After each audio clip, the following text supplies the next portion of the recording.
Let's get into Newcastle.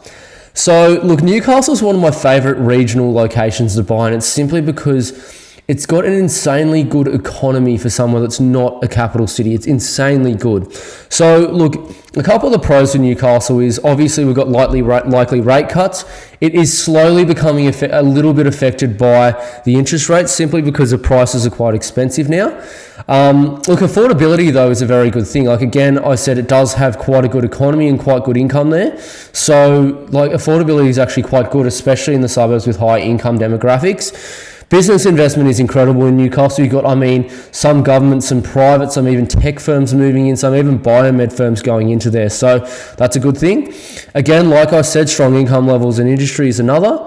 Lifestyle is another one. In the right suburbs, you're 10 minutes from the CBD, 10 minutes from the beach, walkable distance to parks, walkable distance to schools, walkable distance to, or even commutable distances to work and everything like that too. And job opportunities per resident is incredible. You've actually got very, very, very good, should I say, high paying jobs per resident compared to everywhere else in the country. Up there with Sydney and Melbourne. So those are pros. Cons, the stage of the market cycle. Newcastle, in my opinion, is sort of more in the stabilisation phase of the market cycle, is kind of slowly picking up. Some parts are unaffordable for the resident population and definitely becoming that.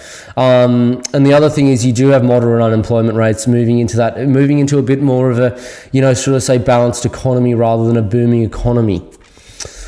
Despite all of that, look, over the long term, I think markets will begin its slightly softened trend, long-term trend. So look, Newcastle isn't known longer term, for doing, a 10% year or 20% year or something like that. It's known for doing usually somewhere between, 3 and about 12%. It's sort of a softened growth trend. So I think you're going to kind of come off the low. It's going to start to probably pick up a little bit, especially with these rate cuts coming in. Suburbs that are also affordable and closest CBD with the right demographics are going to actually do better than probably the lower end of this trend.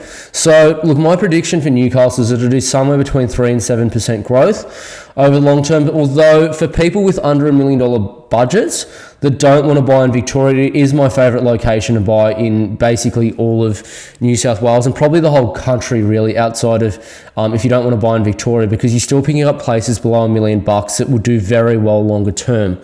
So that's Newcastle. If anyone has any questions, just reach out below. All the links are available there.